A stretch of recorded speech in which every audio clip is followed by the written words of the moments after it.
తెలంగాణ మరియు పరిసర ప్రాంత ప్రజలకు మెరుగైన వైద్య సేవల కోసం దూర ప్రాంతాలకు వెళ్లకుండా ఇప్పుడు మన పొదిలి పట్టణంలోని మెరుగైన వైద్య సేవలు అందిస్తున్నారు. మన ఉడుమల హాస్పిటల్స్ పొదిలి మరియు దర్శి బ్రాంచెస్.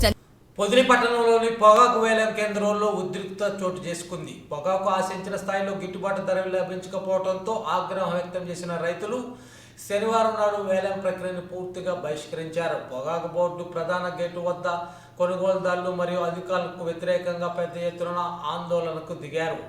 ఇటీవల ముఖ్యమంత్రి చంద్రబాబు నాయుడు రైతు సంఘాలతో భేటీ అయిన సందర్భాన్ని ఈ సందర్భంగా రైతు నాయకులు గుర్తు చేశారు. పొగాకు కనీస ధర 200 రూపాయలు ఉండేలా చూడాలని సీఎం స్వయంగా బయ్యాలను విజ్ఞప్తి చేశారని, దీంతో ఈసారి మార్కెట్లో మంచి ధర వస్తుందని తామంతా ఎంతగా ఆశగా ఎదురు చూశామని రైతులు ఆవేదన వ్యక్తం చేశారు. తీరా చూస్తే శనివారం నాటి వేలం కిలో పొగాకు కేవలం 160 రూపాయల మద్దతు ధర మాత్రమే పలకటంతో రైతులు తీవ్ర నిరాశకు గురయ్యారు.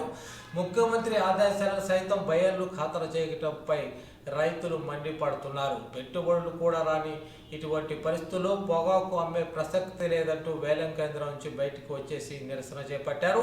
ప్రభుత్వం పొగాకు బోర్డు అధికారులను వెంటనే స్పందించి న్యాయమైన గిట్టుబాటు ధర లభించేలా చర్యలు తీసుకోవాలని డిమాండ్ చేశారు. ఈ నిరసన కార్యక్రమంలో పెద్ద సంఖ్యలో పొగాకు రైతులు, రైతు సంఘ నాయకులు పాల్గొన్నారు.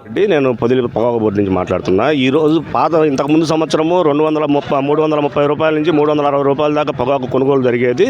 ఈ సంవత్సరము 250 రూపాయలు పెడితే యావరేజ్ ప్రైస్ అన్న 220 రూపాయలు ఆ ప్రాంతం యావరేజ్ వస్తుందని చెప్పి రైతులు భావించారు. ఆ పరిస్థితి నుంచి ఈ రోజు పరిస్థితి మరీ ఘోరంగా 160 రూపాయలకు పొగాకు కింది దిగింది. దానివల్ల రైతుల్లో ఈ రోజు ఉన్న పొజిషన్లో మొన్న చంద్రబాబును కలిసిన రోజు చంద్రబాబు గారు కూడా మినిమం 200 రూపాయలకు తక్కువ కాకుండా కొనుగోలు చేయాలని చెప్పి ప్రజల్లో రైతు సంఘ నాయకులకు చెప్పాడు. దాన్ని బట్టి ఈరోజు రైతులు కూడా ఆశ ఏంటంటే చంద్రబాబు గారు చెప్పారు కదా, కొంచెం ఆ మార్కెట్ ఉంటుందనే ఆశలో రైతులు ఈరోజు మార్కెట్ను బహిష్కరించారు. చెప్పిన మాట మినిమం 200 రూపాయలకు తక్కువ కాకుండా కొనుగోలు చేయమన్నారు. ఆశతోటి రైతులు చాలామంది సరే ఈరోజు మన బాబు గారు చెప్పారు కదా, ఈరోజు మార్కెట్ ఆ పరిస్థితి ఉంటుందని ఆశించారు.